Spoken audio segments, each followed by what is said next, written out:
Okay, so thank you all for joining us. If you're watching this on Facebook Live, it's good to be back. Welcome to another week of lockdown. This week's going to have a lot of focus around remote working, mindset, mentality, wellness. We're also going to be talking about business systems and operations. I've got two very special guests on today. Nathan, Ott, and Nicole, the Maire. I'll get them to introduce themselves to you very, very shortly. Today, in this session, we are primarily talking about the secrets to being an effective remote worker. But I think before we get into that, we'll probably talk a little bit more about remote working and how it's become so important or relevant, and what's going to happen now as we move into the future and lockdown measures start to become a little bit more relaxed. Is this going to change the way that we work and are in business for the future? So without further ado, getting into things, I'd like to kind of welcome my expert panel in. I'm going to go to Nicole first. Nicole, how are you? I'm doing very well. Excited to be here. Thank you for joining us. Nicole, could you tell our audiences a little bit about yourself? Just introduce yourself, please. Yeah, so I do a variety of things, but my main focus, and especially at the moment, is really helping organizations and small businesses with their remote setup or their emergency remote setup. So usually I focus a lot on the people ops side and the infrastructure, the digitalization of the company, really. So that's a little bit what I do. So I'm quite comfortable in the topic. So it's an interesting time at the moment. Isn't it just? And Nathan, I'd like for you to introduce yourself to the world and the audience out there, a little bit about who you are and what you do. To the world. Hi, Ketan. Thanks very much for having me on. Hi, Nicole. So Nathan Ott, my job title is Chief Polisher at the GC Index. People often ask, what is the GC Index? It's a language and a framework that shows how individuals, individually and collectively, approach work, make an impact at work. It's been lovingly termed by our clients and partners as an organometric, so an organization metric, and it is used in any business decision that involves people and how those people really want to feel potent when at work. So thanks for having me on. A great topic. No, absolutely amazing to have both of you on. And for all of you that out there, we, as in both Nicole and Nathan, and along with myself, actually have worked together on a number of different areas and projects around people development and stuff as such. So throughout the period of this hour that we're going to go through stuff around remote working, we're going to bring in things like proclivity, inclination. We're going to talk a little bit around those kind of subject matters. So if you hear those words, just understand that proclivity is very much around your natural energy and the things that you energize towards, and inclination is very much the tendency within that proclivity. So the kind of things that you tend to move towards as well. We want to have quite a dynamic conversation today, and we will be taking questions as well from anyone that's watching this through the webinar portal itself. Put it into the Q&A section, or if you are watching this on Facebook Live on any of the groups that I've just actually put this into, here you have an opportunity to ask questions, or put any comments or any kind of experiences that you're having. I will share that with the experts, and they will obviously do their best to answer everything from that perspective. So let's get into this. Remote working has now become the norm for the last 2 or 3 weeks, with those that have had to self-isolate, those that have had to go into lockdown. COVID-19 has presented itself either a disruption or an opportunity, depending on which way you look at it. I think in my case, it's both a disruption to an opportunity. We've got a lot of corporations out there that have had to force their employees to now work from home. You've got all sorts of things going on in the media, where you've even got newscasters actually having to newscast from home, etc. You've got business that still needs to continue, and it requires you to be able to operate from a remote basis. Being confined to your own home, as Nathan kind of highlighted just earlier before we started, the challenges that we have of our children at home and the disruptions, the noises. There's this degree of professionalism that you still want, but then there's also this imbalance around, being kind of underneath, under each other's feet while you're trying to work, and the stress and the distress that it all causes. So essentially, why we're having this kind of session right now, it's kind of timely that some of you are now into the groove of remote working, or never been used to it, and we want to kind of give you a little bit more insight on how you can become a much more effective remote worker. The truth of this is we're not sure how long lockdown is going to go on for, and we do know that business does need to continue, work needs to continue going. So I'm going to introduce Nicole in first. Nicole's brought some slides in, and we're going to get her to talk through some of these slides. And then Nathan, I'd like for you to just add any commentary where you feel absolutely sort of necessary to, or you've got something kind of to contribute within that perspective. And then I'll kind of try and break in there and try and sort of put more sort of context to what's going on sort of from the outside world as we move forward. So let's start with this slide here. Nicole, you've come out with this really good, and when I saw this slide, I thought to myself, this is actually pretty much epitomizes what remote working could be like. But can you talk to us about this this quote that you started with? Yeah, so I know there's a lot of less positive stuff out there that as you mentioned, a lot of people feel isolated, that people feel they are being worked way too much, and we'll talk about that as well. But I think there's also an opportunity.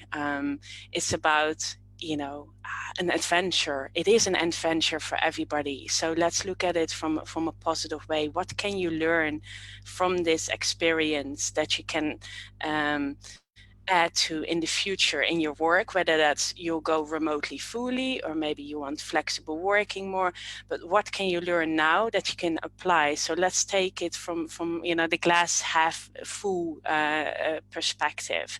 So that's what I love about remote work is, you can do whatever you want to a certain extent, but there's no micromanagement. And if there is, we need to have a severe conversation with your boss. But that's kind of what I meant by this slide. So let's see it as an adventure. And Nathan, I mean, one of the things we talk about when we look at the GC index is knowing who you are, where you make your contributions, and how you make your impact. I think when you see a slide like this and you see a quote like this, what does that kind of what does that bring to you as a polisher, I guess, and maybe you want to just talk a little bit about proclivities within the GC index before you go off and answer that question, really. Yeah, it's interesting, isn't it? Because for some people, it is an adventure, and it is knowing what to do when there's no one telling you what to do. But reality is that some people do want to be told what to do. They get comfort in that. Yeah, they like that. And so we talk about, yes, natural energy, proclivity, inclination to make an impact. Within the GC index, there are those that want to make an impact through radical ideas, don't conform, the game changer. I mean, that's, yeah, absolutely. This is a time where they see possibilities actually rather than problems. We have the strategists where things need to make sense. They need clarity. This is quite uncertain. They can't predict this. Yeah. So that's where they start to feel uncertain. Implementers want to get things done. Yeah. And if they're not achieving, so if they're not achieving because for whatever reason, then they start to feel anxious. And polishers about progression. if they feel they're not progressing, particularly, then that makes them anxious. So, and playmakers, particularly if we're not all doing this together, remote working drives that isolation, so therefore they feel anxious. I think we're just trying to get to that point of where people start to feel potent, and if people are making an impact and it's valued, that then they start to feel potent. Yeah, I think there's some really valid points there. And I mean, when I've been remote working for almost 15 years now. I've worked from home, and I've had that experience of being able to adapt my working style. I think a lot of people right now are kind of, especially if they're used to working from an office environment, they often used to clock watch. They have their routine for when they would have their coffee break or tea break, and then their lunch break. And with some of the people that I've been speaking to, they feel like they're actually doing a lot more work. I don't know how much of doing, and they also seem to lose track of time in that perspective. So just coming to you again, before we move on to the sort of next slides here, Nicole, how is that a normal trait for someone that's probably not used to working from home or doing remote working, that they kind of lose this sense of structure, or they find themselves in an unknown kind of environment where they perhaps are doing more than they should be doing? Is that for me? Oh, to Nicole first. Thank you. Yeah, sorry. Thanks, Ketan. Yeah. I've heard that a lot, and I know that there's a lot of uncertainty, and that creates anxiousness as well. We're creatures of habit, and we need to have habit around us. So the best thing that for anybody to do is actually to have some sense of how would I say it, what you would do normally, whether that means that you dress fully up to sit behind your laptop, or you go for a run, what you always used to do. In certain countries you can still do that, in other countries you cannot, or run in its place if you can't go out. But you have to create some type of habit that you feel comfortable with. And every remote worker, we all have our own habits. We all established our own habits. And that's why we're good at what we do, because we have those habits, we fall back on them. But if you don't have those to fall back on, you have to start creating them. And the best way is to do a very small thing. I think one of those motivational quotes was, make your bed in the morning. Just start with making your bed.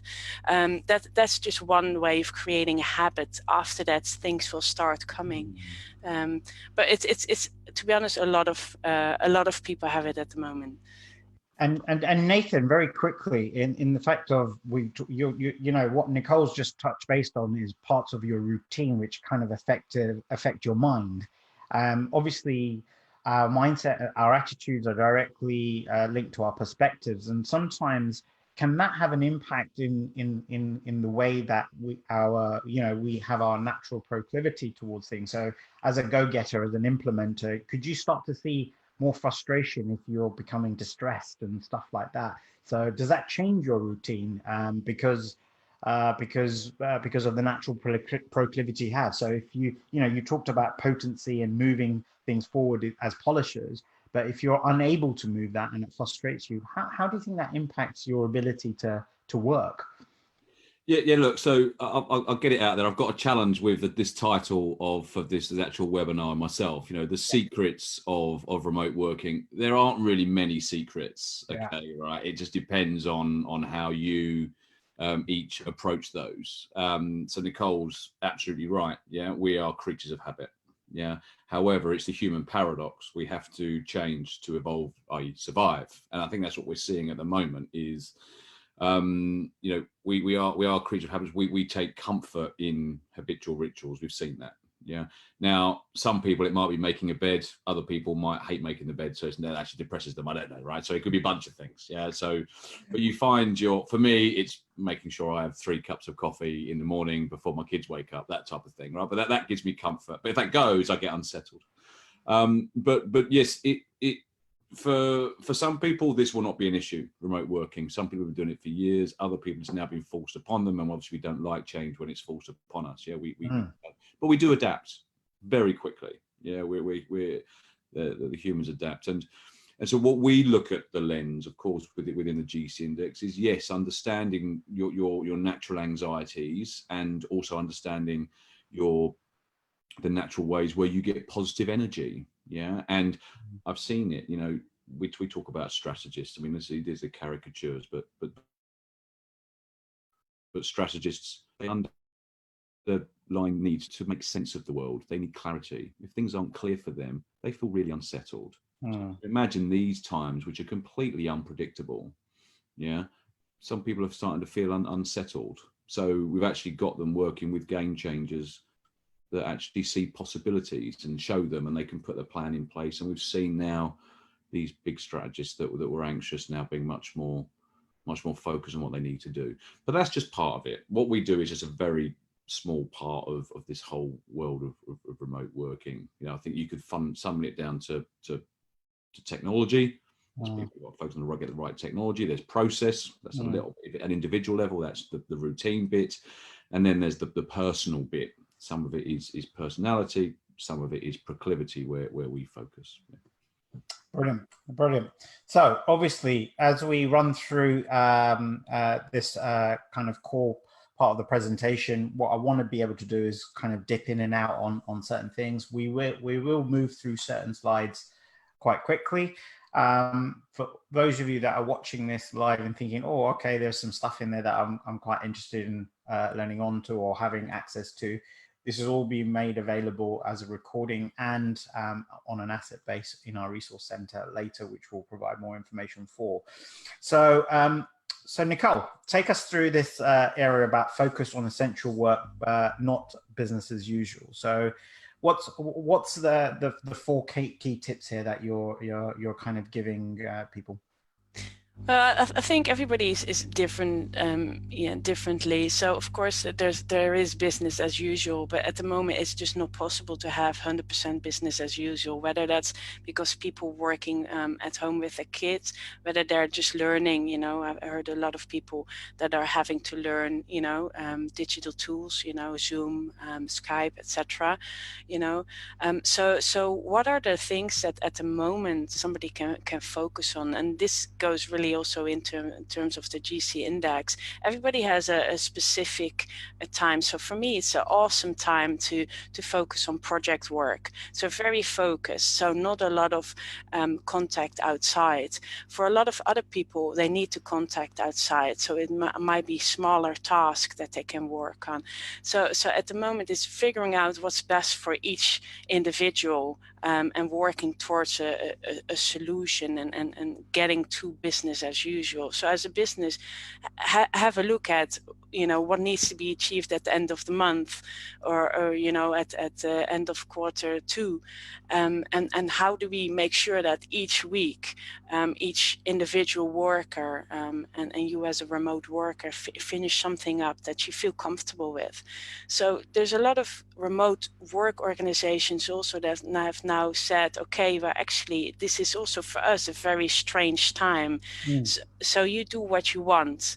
So if you feel that you need to spend time with your kids, spend time with your kids. If you feel you can work a couple hours a day, work a couple hours a day. It really depends. And so it's focusing on, you know, what your team needs, what the companies, but also as an individual, what you need. It might really calm you down to really go into deep work and really finish something off, or it might be really unsettling and you get anxious from focusing. So it's really important to speak to that and empower everyone to do what they feel is best for themselves. I love that.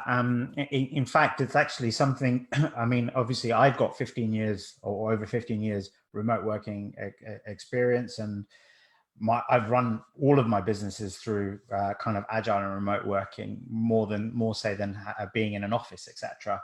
However, this period has been kind of interesting for me because I'm not used to having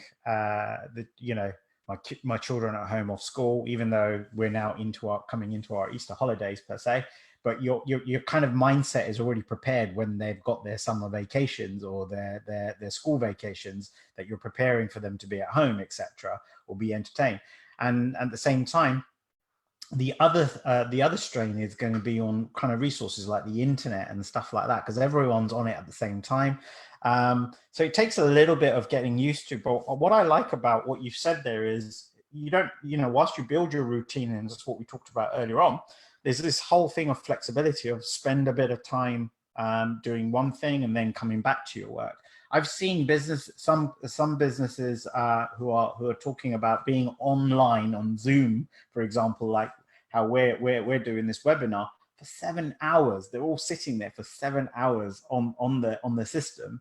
And I've got others that are saying, right, okay, I start at 7, I finish at 9, 7 in the morning, I finish at 9. My husband or my wife or my partner will come in, and then I will go off and look after the kids, and they will do from 9 till 11, and then I come back from 12 to 2. So it is a horses for horses, I guess, and Nathan, I'm just going to kind of bring you in here. I mean, it's valid that, you've got to make it work for you in that particular way, rather than just stick to the way that you're used to in an office, if you worked in an office compared to when you're working at home. Yeah, you've just got to find what's right for you. I mean, a couple of things that people struggle with in their first remote working is they don't know when to stop or let go, right? Yeah. And that's because they don't have, as Nicole said, rigid sort of routine and structure. Some people need that routine and structure. Yeah. Whereas some people might find themselves more productive because they haven't got colleagues around them that are disturbing them, distracting them, whatever it might be. Others might feel that they're running right the way through to, not letting anything go, and until sort of 9-10 o'clock in the evening, and they find themselves, after doing 5 to 10 days of that, they become exhausted. So it is trying to work out what's right for you. Of course, there are tensions with families, because in the UK, I think most countries now, the kids are off school as well, so kids don't quite understand what's going on. I had a call this week with a client, ordinarily been quite an important formal call, and then her child comes in and jumps on her back, and we spent the call with that kid on the back, and I'm like, fine, leave it, leave them there, they're enjoying it. So and then people getting so stressed that they're doing the wrong thing, and they don't know if they're doing the right thing. They've got to try and find what works for them. Take it one day at a time. Yeah, I think that's really, really good advice there. So, I mean, obviously, Nicole goes on to talk about cross time zones, communications, a lack of structure, distractions, isolation, all threaten, overshadow the joys of remote working. I think it would be really good for you, Nicole, to just share some of the positive things that remote working brings. I know we've just talked about you've got to find your feet if you're uncertain about it, but people have been doing it for decades, and everything's worked. What are, these things are just factors that you can say that impact, I guess, remote working. But what are the joys, would you say, of remote working? Well, I think one of the number one joys, if you like, to live in other countries, it is, the location independence of remote work. Once you set yourself up as a fully remote work, and you have the agreement from the company you work for, or you own your own company, you can work wherever you want. Whether that's in the UK only, you go from south to north, or north to south, or whether that's in other countries. So that's one really quite a biggie for many remote workers. The other one is certain types of individuals are more likely to enjoy remote work, where they may not have that constant water cooler conversations, where they can concentrate on certain projects. And I think there's another part of remote work is the freedom it gives you in terms of if you and of course we all work with tools that help us project manage our work. So if there's a solid kind of structure to that. It allows you to work more freely, to work when you want. So if if you're good at night work, you work at night. If you're good in the morning, you work in the morning, and a company doesn't decide when or what you have to do. And I think that's also really important for remote work. So there's as you said, there's many people who actually love it, but we've never been forced into it like Nathan. We started it because we wanted to set up our business this way, or wanted to work this way. So I think that's an important difference in terms of kind of the panic of having to be forced into it, and to having the option of remote work. I think just one of the things, I know Nathan's going to come and say something, but Nathan, I mean, you know, your business as well, you know, the way in which your business, the GC Index is structured and the work that it does, you know, there is a lot of stuff that perhaps you've been having to do physically with clients. So you got to be on clients' premises to deliver some kind of training or workshopping and stuff like this. And naturally, as we started to get into March, you could see things were starting to close down. Now, let's take remote working from a context of doing your work from home out of the conversation for a piece. You would have had to change the way that you've had to deliver your services to your clients per se. And let's look at remote working from that perspective. There is a lot of coaches, consultants, trainers out there that or training companies or management consultants who need to continue their services, but now need to do it in a very different way. What's your kind of advice and input in that area? Yeah, so we've got to be careful with some of this messaging from the GC Index, because actually rather apologetically we've seen a significant sort of demand and spike for the GC Index, which is from a business perspective, yeah, that's great, but obviously it's not something we're particularly happy about given the circumstances, right? But the notion is that where historically a lot of our partners, who are mainly consultants, would have earned or delivered value to their clients through team workshops, face-to-face coaching, you know, consultancy days on client site, working with clients to deliver sort of business objectives. Obviously that's gone, and so we've been working a lot with our partners about how GC Index protects more the consultancy revenues from a commercial perspective, but allows them to continue to give us the service to clients. And that's because we operate as a language and a framework that aligns people remotely or otherwise to business outcomes. So that's been really fulfilling, to say that we've got something here that and it's more than remote working. You're getting into the realms of distributed workforce, which is different. Yeah, so slightly different, and so really applying the GC Index language as something that brings us certainty. I mean, we're living in very uncertain times, uncertain business times, personal times, and people do look for certainty. I mean, obviously we've seen the whole Brexit thing going for a couple of years. That was that people, you know, we wanted some certainty. The GC Index brings that certainty about how people make an impact, and that enables our partners to carry on delivering service remotely, digitally, and that's why we found it very successful.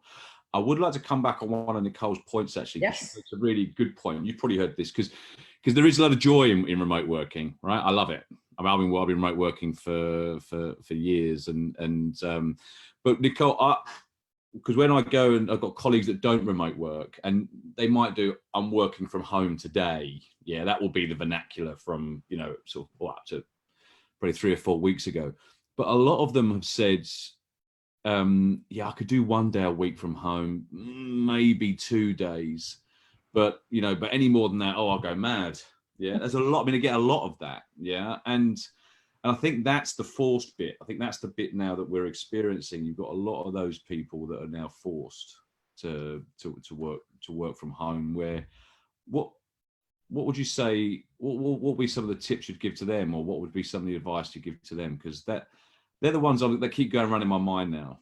You know, oh, I'd hate to work more than 2 days a week from home. I'll go mad. And now they are, but with kids, most of them.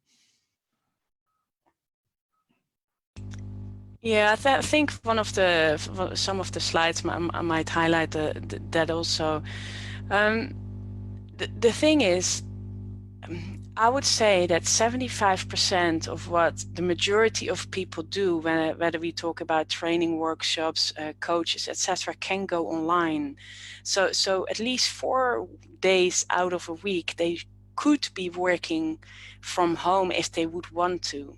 And I think that's also, it's a mindset thing as well.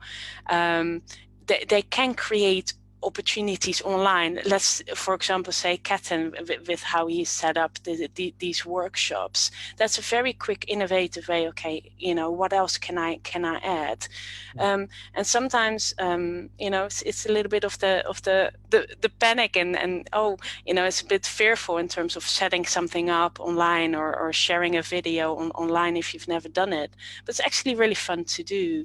I think one of the things I would say is, why don't you want to work online as if you're at the moment in these situations? Yes, at the moment it's, you know, you're forced into it, but what can you change in your business setup that you could use now to set it up for the future? And it doesn't mean you have to work online for the future, but you have that backup that if you, for example, are you know, with your family on holiday, for example, but you just need a little bit more income, that you can just run a workshop from while your kids and a husband or wife are playing. So it really depends on how you set up certain things for the remote kind of inside. And I think, what do you miss? Do you miss the interaction with people? To be honest, and I'm sure we all, I have enough interaction each day. I can be, you know, on Zoom if I want, with people from all over the world if I want, all day long. But I don't want to. I choose who I would like to speak to each day. But I make a real focus on it, that I have a number of people I speak to each week. So I have that social interaction with colleagues around the world. And they're my colleagues, even if I don't work with them in an organization. And I think that's also a different way of thinking, and you know, in it. They're my team members. You know, I've people I work with, they're my contractors, my employees, but they're not in the sense of that word. And, you know, it's a virtual team we work in. Were you going to say something, Nathan? I was, yeah, because it just occurred to me that obviously we're talking a lot about remote working, but there are lots of people that can't remote work, right, as well. I mean, there's loads of people. So I'm just going through my mind is, you know, my brother-in-law is a chef, you know, one of my best mates is a barbers, you know, but what I have seen through those that naturally wouldn't necessarily be able to work from home because their work is a very tactile, you know, it involves meeting people as you can't work. Is I was having a conversation with someone who had a fruit and veg shop the other day, and they had to close the fruit and veg shop because it was becoming dangerous for staff, etc. It's not a big shop; it's a little local veg shop, but they just created an online platform, quickly for the veg shop. And they got for deliveries, and they got an 80% spike in their delivery in revenues. And he thought, oh, that's the first week. Yeah, obviously people are panic buying, but it's sustained. That increase is sustained for 4 weeks, and he's now thinking, do I need a shop? You know, and it's kind of which never would have happened. And I mean, I know that's just one example. I'm sure there are many others. But I wonder if there's also something around those that feel, oh, I can't work from home, it's impossible. I wonder if there are some other possibilities out there for them. That was just what's going through my mind. Sorry. It's interesting you mentioned that, because actually we've had clients who run nail salons who obviously cannot. It's a very similar situation. They are tactile. They need to be physical facing. They've diversed their business proposition right now, where they're doing tutorials online. So they're running workshops on how to do nails. They're now getting nail parties, and even hair salons, hairdressers, they're actually now talking to people about how to style their hair, how to do these kind of short little cuts for what do they call it? Split hairs, basically, or I don't have that problem. Split ends. But the point of it is they're now starting to evolve what their business can be into. Our hair salon client is actually talking about now creating an accredited school where they can teach hairdressing now, so you can learn online around how to do that, and then once you're accredited, you can come into the salons to do some sort of delivery. And the nail technician is now thinking about doing time away from the salon where she can actually just teach people how to do their own nails. So it you know, this opportunity does, well, this situation does bring the opportunity to diversify the way you work, but also maybe changes and increases the revenue models that you can have. So your fruit and veg friends could actually have a store and actually be doing online online orders and deliveries in the future as well. So I think it's really interesting to see how it's not, you know, this situation isn't just changing the way we work, but it's also changing the way that we will work in our business, I guess, as well. So that's really fascinating. Yeah, we see that a lot with the GC index with organizations. You'd either see them being problem centered or possibility centered. I think it's very easy, and that comes back down to individuals. I think it's very easy now to be problem centered. And maybe that's true, because at the moment a lot of people are still in survival mode. I mean, certainly people are in businesses are in survival mode, people are in survival mode for whatever reason. How am I going to pay my mortgage? You know, am I going to get sick? Am I going to keep my job? That type of stuff. But we will move into productive mode, you know, in 4, 5, 6 weeks, business as usual when you come out of that. And I think it's those that focus on possibilities now rather than problems might just come out of the end of this a little bit ahead, but we'll see. Time will tell. Absolutely. So, I mean, some of the things that are on this slide here, Nicole. Oh, I didn't see Nicole's slides, by the way, but yes, sorry. I'm glad we're on the same wavelength as always, Nicole. Absolutely. And this is all part of the test of remote working. You see, you bring in everything at the same time. The one thing that I would say is with a certain level or degree of remote working is technology and the digital, obviously the digital technology, and then the internet and stuff like this. I mean, without having this type of opportunity of, you know, conference calling and workshopping and producing seminars and meetings and stuff like this, we could really have a much more restricted experience around working. But, you know, taking some of these points here, Nicole, that you've talked about, you know, there are parts that you talk about on disconnect. There are about defining priorities. What would life be like, or how would people work if they're not used to digital technology like Zoom and working in these types of rooms? And what type of approach would people need to take if perhaps they don't have as much streaming facilities like and internet facilities, because not every house has the internet per se, I believe it or not, and not everyone is tech savvy on how to use all these platforms. Yes, and I think that's a biggie. I don't think there's I don't think a lot of people realize that, you know, we have a lot of levels in terms of how comfortable you're using, for example, technology, you know. And I think for those that are, you know, have logged in and you found this on Facebook or elsewhere, I think, well done. You know, you already took a big step, because you've already, you know, gone towards something and you want to learn.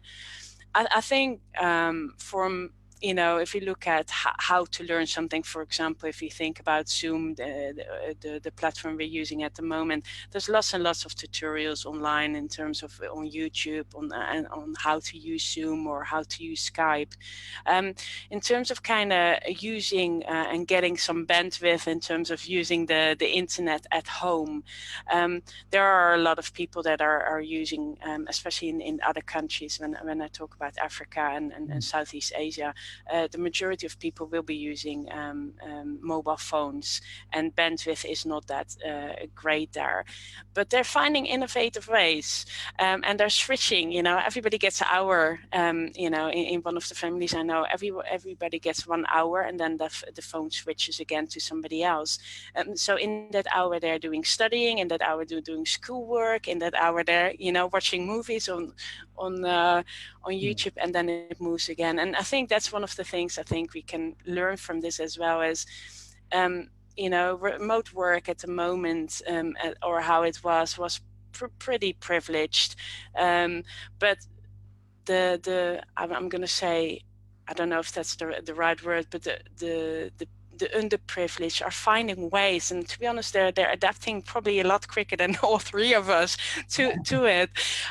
So they're getting certain stores online. I know also a number of people who have volunteered, that if they're not comfortable with technology, they're actually volunteering, for example, for the NHS or for other humanitarian NGOs, to help them. So there's a variety of things that if you're not comfortable with technology, start looking at doing the way you've done things. Look at a lot of the stuff that we do with technology, we can do without as well, but it just requires a little bit more work than maybe with technology.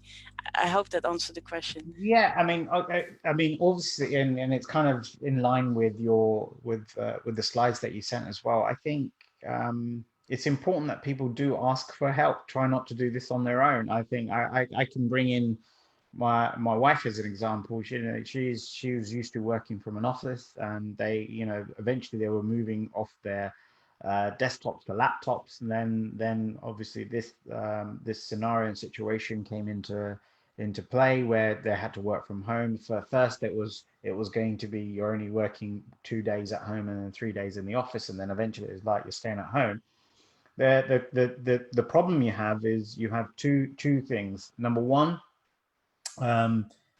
these employees weren't initially trained into what they're supposed to do and how they're supposed to log on and how they're supposed to sign on into different things. And the second thing is the servers and the systems that were designed were or being developed at that moment in time were not used to having such a high volume of people dialing in. So even school systems, for example, where they're setting their work, for their students from home, their systems will become paralyzed with so many people trying to log on at the same time.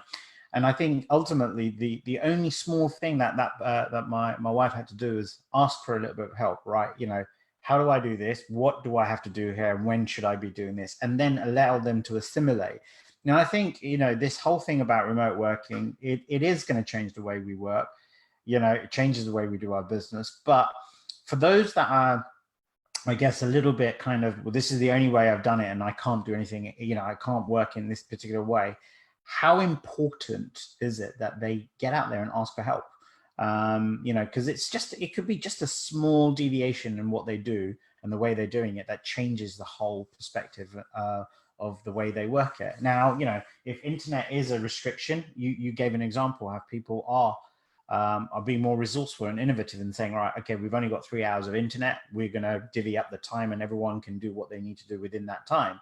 And you start to prioritize what you're doing. If you're a technophobe and you don't have this situation, I heard it on someone else's Facebook Live where they were talking about the distress that they have, that they can't speak to their grandparents at the moment because their grandparents don't know how to use platforms like Zoom and stuff like this. And it's kind of a situation where people are restricting themselves because they don't know how to do something rather than asking the question. So I guess what I'm saying here, and Nathan, just to get your kind of input on this, how important is it that people do push out and ask for help to try and become more effective remote workers? I mean, absolutely. I mean, again, I'm going to talk about the GC index again, but I suppose that's what I do, right? But so working with an organization, large organization, and the classic thing that the HRD wanted was our people need to feel vulnerable. yeah, and feel not feel vulnerable, but feel okay to feel vulnerable, yeah, and so they can put their hand up asking for help.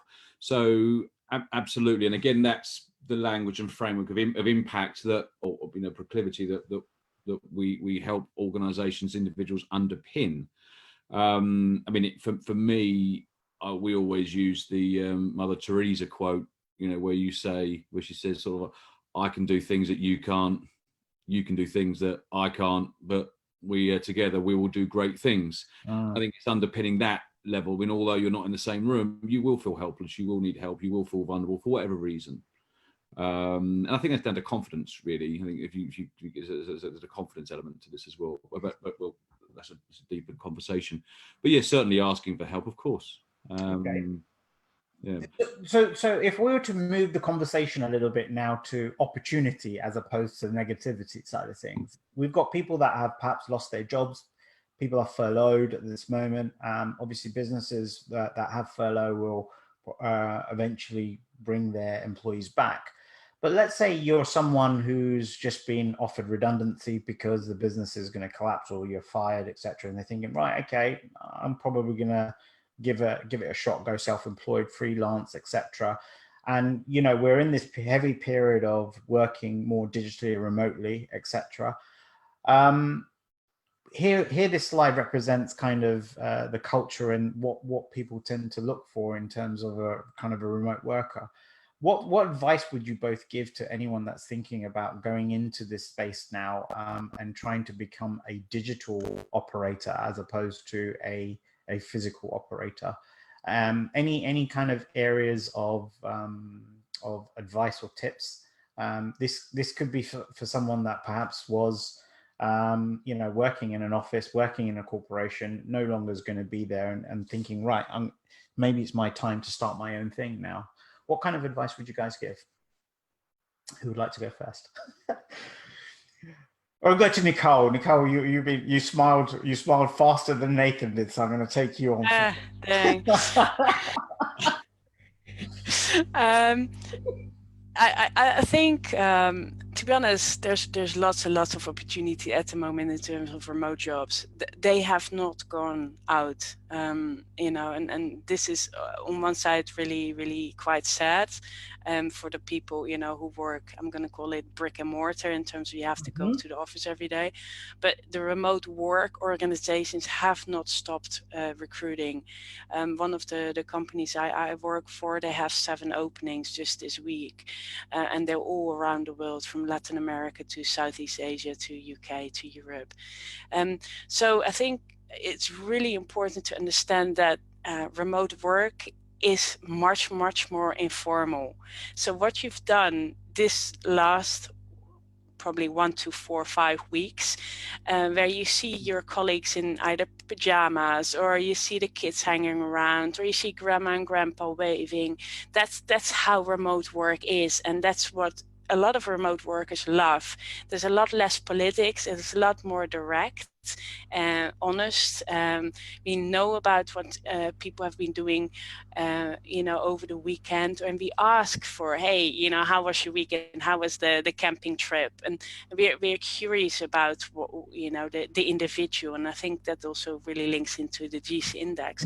But these are kind of the core values that are really, really important for remote work organizations.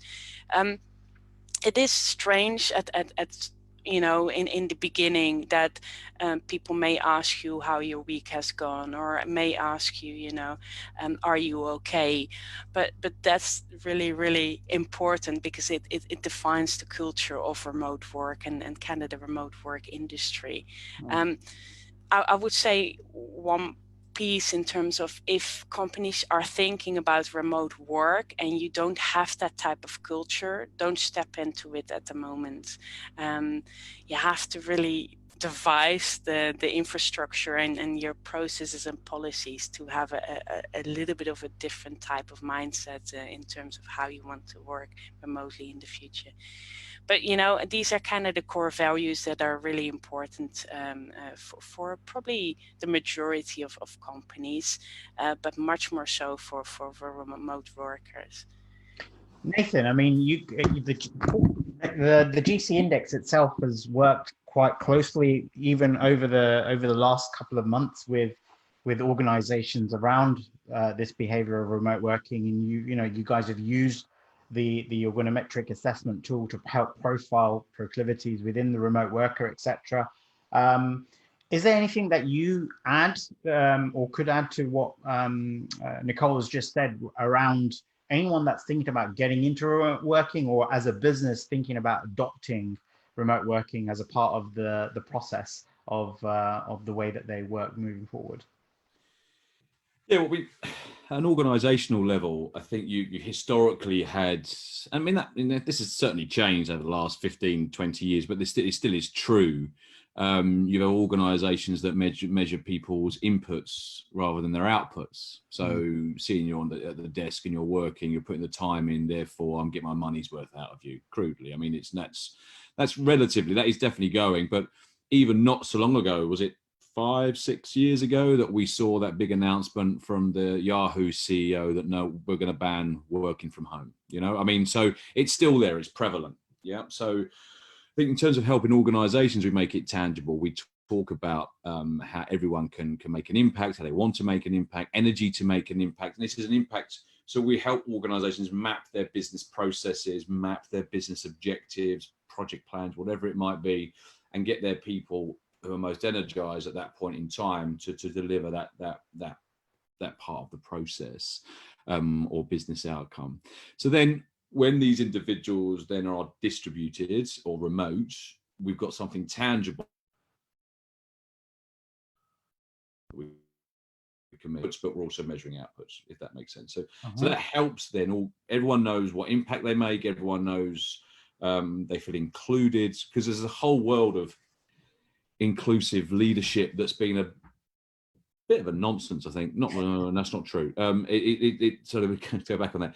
I think some of the ways we've measured it has been a bit of a nonsense, because if you talk about inclusive leadership, I'm going to get 1,000 different interpretations of what inclusive leadership is. I think, well, unless someone's contribution is valued and they're making an impact and that contribution is valued, I'm not sure how they're going to feel included, ever.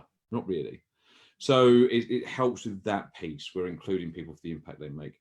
Individually, I think that's really more your guys' bag. I think certainly understand what impact you want to make. Yeah, make sure it's valued, and be the best that you can be. That'll be simple way. Whether you're working remotely, 9 to 5 in an office, on a building site, in a kitchen, in a school, whatever. Yeah, that's the most important thing for me. I mean, I think this brings it quite nicely, and I know we're coming towards the sort of end of an hour, and I know that it does fly. It flies even faster when you're remote working rather than in an office. Part of the fun, but it's this very thing. You talk about how employers need to value their employees, being able to measure how much value they're bringing through. It's a lot harder to visualize this, because you think to yourself, there's so many distractions at home, and are they really doing the work, etc. But how very quickly, just touching base on how important etiquette and digital communication is. So it's kind of in the way that you present yourself. So if we look at the three of our perspectives, I've tried to pick an environment, an area which is quieter. I've positioned myself in this particular way. Nicole, you're almost dressed like you're going out for business, actually, in that respect. And Nathan, you've also produced some sort of branding and visibility of what represents your business within this. So it's not just how important or what are the tips that you give to people when it comes to being in this kind of remote and digital environment, on the way that they visually communicate and the communication etiquettes that they really have. So Nicole, I'll come to you first. And really what we're trying to understand here is how by looking at all these kind of variables and these tips, it's been able to still continue delivering that value at that professional level that you would have done so if you were not on a remote or digital perspective. I think you have to be, keep close to who you are, You see the flowers behind me? That's my trademark. I have to have flowers now, otherwise people will ask me, you know, where are the flowers? So I think it really depends on who you are. You know, if you're comfortable when you're in your t-shirt, sit there in your t-shirt. If you're comfortable, you know, it doesn't you know, it doesn't impact, you know, your ability. It doesn't impact your impact, I'm going to call it, you know, with the GC index. And I think that's also really important to understand, and especially for managers who are not used to managing teams remotely when they're in their pajamas, or even, you know, I've seen it about everything, and you don't want to know what I've all seen. But, you know, you just, you know, if these people are comfortable working that way, of course, there needs to be some type of professionalism depending on how you want to portray yourself to clients. But if that makes them comfortable and do their job good, why not? You know, why take that away from them? But I think it's an individual choice in terms of how you want to be perceived as well. Nathan, what about you? I mean, what kind of approach and perspective you have? I mean, obviously you have to have team meetings. I guess we have those kind of client meetings together. You know, in terms of how we're presented there. I mean, visibility, etiquette, the way you're presenting yourself. I mean, it's a bit like what this slide says here. We have to keep in mind that any company message, whether on Slack, Zoom, Skype, or whatever you're using, or emails equivalent to a legal letter. How important is it that, you know, that you're still keeping that etiquette level, even though you're kind of working from a remote environment?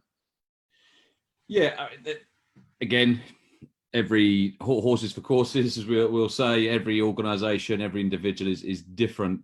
A couple of things popped into my mind. I quite like virtual backgrounds. I use this one because you don't know that I'm working in the bath at the moment, so that keeps it professional. For example, and you'll never know, but that where I actually am. So I've seen some people having a lot of good fun with virtual backgrounds, with the corporate branding or otherwise. Yeah, we delivered. I mean, this week, last week, back end, delivered a session that I have 100 people dialing in, so a big town hall.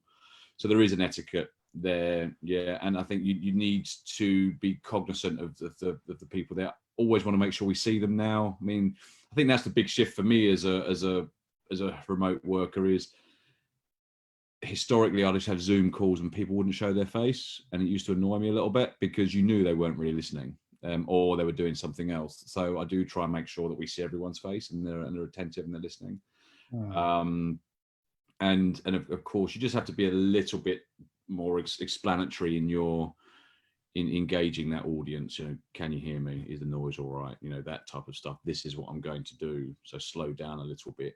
But as Nicole says, be yourself, be who you are, what works for you. Nice flowers, Nicole, I like them. Yeah, that's good. But nothing. Learn where your mute button is as well. I think if you've got kids running around, you know, make sure you always know where the mute button is.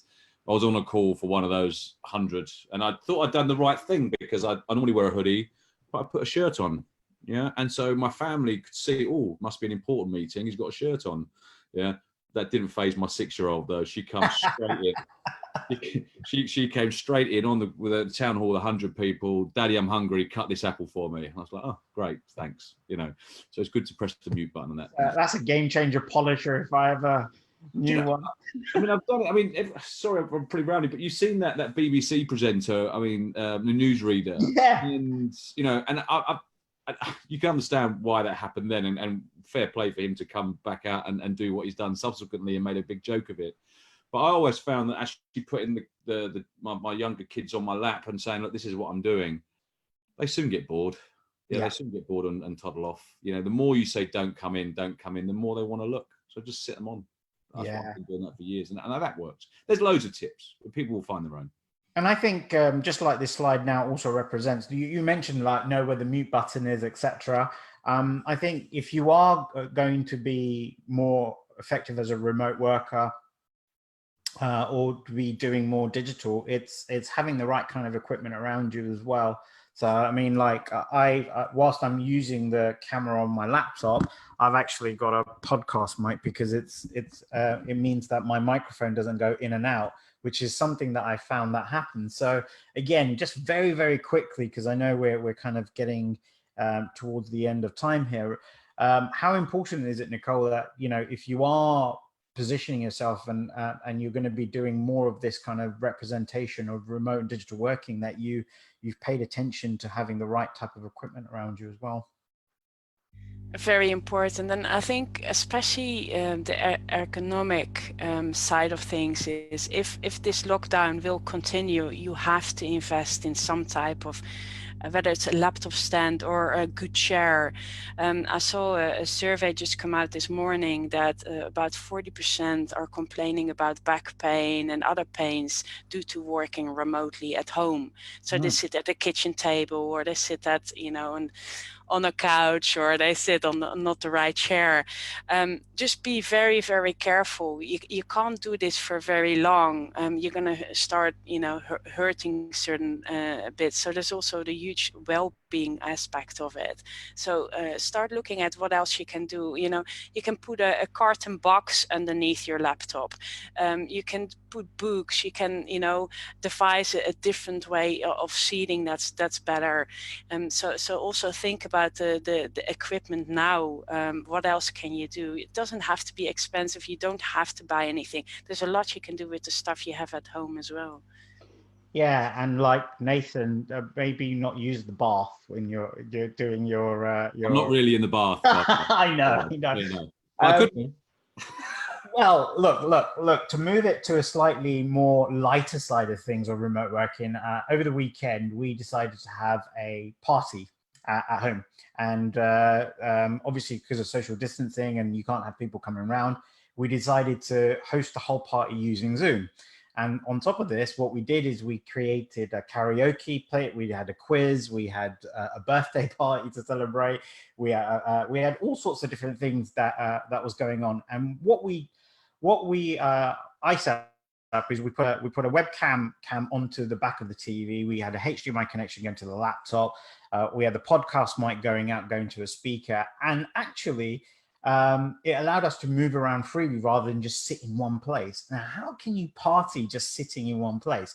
It's the same kind of analogy when it comes back to remote working. You know, okay, if you can set it up and you've got a home office, perhaps you're working from the desk and stuff like this. But for those who work, like you say, from the kitchen table and stuff, there's still got to be movement, comfortability. Otherwise, you're going to fidget, and that fidgeting nature will then impact the work that you're doing, right?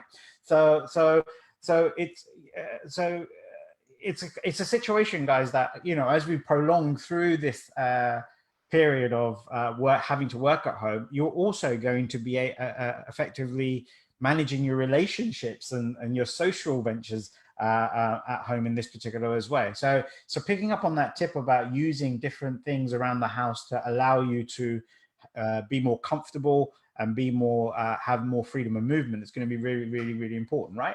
So that's really, really great, and it kind of builds up to this final part that I want to talk about, which is around creating this natural space that you can feel good that you're working from. So how important, and this is the last question I really have today, how important is it that you produce this environment of where you feel very comfortable doing your work from, and what impact does the comfort of environment have on the work that you do? Nicole, I'll come back to you on this one again, as someone that's kind of prolific in remote working. I would say it's highly important. You know, that's why you want to work remotely, because you're comfortable in the area you are. You have your own kind of assigned space, and whether that's the kitchen table. I know a lot of remote workers are very happy at the kitchen table, and they usually overlook some awesome garden or awesome trees. It's whatever makes you feel comfortable. But it's about your mental well-being and what you want to kind of where you feel energized, you know, coming into it from Nathan, where you feel that energy, where you can perform the best work you can do. So very important. Nathan, just very quickly, two sides to this. You can have a remote working environment inside, but you could also, with the glorious weather we have, outside. Do you do any of your work as much outside as you do inside, or is it all predominantly inside? Yeah, so for me, I just have the notion of thinking and doing. So my doing space, my doing stuff is often inside. So whatever that doing is, writing, doing calls, whatever, doing my thinking space, which is really important to me, is often outside. Whether it's good weather or not, whether it's a walk, whether it's sitting outside for a cup of coffee, whether it's just staring into. But but a lot of people have work outside. It's just whether they can A, have the space to do that, and then B, you can get the Wi-Fi router close enough to the balcony or the garden window or wherever it might be, so they can get enough signal. But yeah, for me, working outside, I've never really, I know you do, I've seen you working outside quite a bit. For me, I'd rather do my thinking out there than my doing, but that's just me personally. So I like that. I like that, creating different spaces to energize you in a different way. So thinking spaces, doing spaces, recreational spaces, family time spaces, all of this kind of thing adds it up. I move around a lot. I don't like staying in the same place. I think conformity is death. So there's no way you'll have me sat in the same place all the time. So yeah. But again, some people like it. Some people, I've had Zoom calls with people in our company where people are in different places every time. I've had one individual that looks exactly the same virtual background. It's not. It's her real background, but it looks like a picture of where she sat there for the whole week. But that's what she wants. That's what she wants. So okay, we've come to the end. There've been some really good things in and out here. We can, we'll be able to encapsulate a lot of the tips and the importance. And I think just stuff like what you just said there, Nathan, about creating different spaces and not being kind of confined to one area. Nicole, you've talked about technology and making sure that you've got the right type of equipment that will enable you to do your job well. We've talked about etiquette. We've talked about the change in business direction and what employers are going to have to think and value.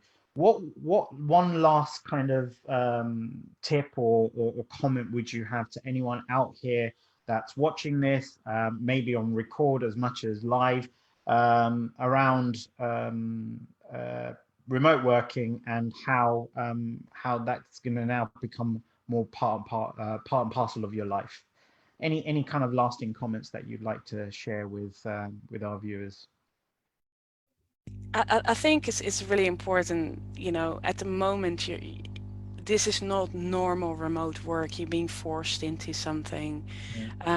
So I always compare it, as, if you're building a house and your structure or your foundation is weak, your whole structure is going to go down. And a lot of it at the moment is how you make sure you kind of make sure your structure stays that way, and you can move forward with a normal house. So find the little win-wins that help you keep that structure up, and see it as something positive. I know there's a lot of negativity, but there's a lot of good that's going to come out for everybody out of this. And it's not only for online workers, it's also for people that are still working on the ground. So think of the positive little things that help you do your work each day, and also think about the opportunity that's out there. Make your first video, start a webinar, sign up to Twitter and get your first tweet out. Do something that's totally different to what you would normally do, and just see what happens. That's brilliant. Nathan, what about you? We've covered so many different areas here. I think also kind of what advice would you give to people who are thinking, what kind of work am I as well, in terms of when it comes to proclivity and an inclination side of things as well? I mean, you can see from the GC index, it's about making sure that people feel potent, and I think it's for us. I think we will take the view that people fundamentally are human doings first. If they're doing things that they're good at, it's making an impact, they enjoy it, but most importantly, it's valued. Making people do stuff that's valued by others in your house, outside your house. once you've got that, then you can start being human beings. Yeah.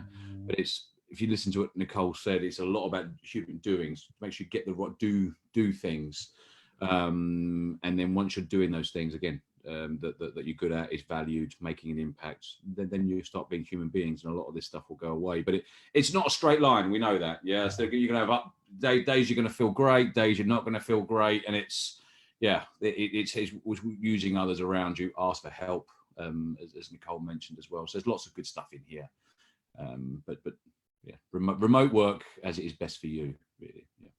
Brilliant. Well, look, I know we've gone a little bit over time, but I really appreciate you both coming on today, sharing so much stuff, and having this kind of conversation. I think even if it's helping someone by just 1%, I think it's very valuable to have these kind of conversations. And I think the more we're going to be in these kind of environments, guys, if you're listening out there, have conversations, do the kind of things that that's slightly different, that will help you create a bit more variety as you go along. We'll get a lot of Nicole's information and a slide deck prepared, so if anyone wants that will be available. If you are interested in learning more about what kind of proclivity you have, we'll also be making tests to the GC index available, so you can get your profile as well. So you can come back and contact us or get in touch with us, and we'll talk you through how you can do all of that as well. I think it's an important time for us that as we sit down here, guys, one of the things that we've identified within this is self-discovery. You're going to learn a lot more about yourself while you're at home and remote working. So if any of this has been useful for you, please come back and let us know as well. Tell us what's been useful for you. I know we have audiences that are watching from different parts of the world, so how this is impacting you in the culture and the way that you live, work at home, etc. Come and share this information, because we're going to have the team back again soon. We're going to be talking about different areas around remote working and digitalization and stuff as such. So maybe we can have some of those points brought into that conversation. But for today, Nicole, Nathan, I really want to thank you for your time, your expertise, your inputs. I wish you all the best, and make sure you're staying safe in this current environment. And we'll catch up again really soon. So thanks, guys, for joining me. And thank you all for listening and watching. And if this is on record, like I say, if you've got any other points, questions, feedback, send them to us, and we'll get them to our experts. But for now, thanks, guys. Thanks very much. Take care. Bye. Be safe. Bye. Bye.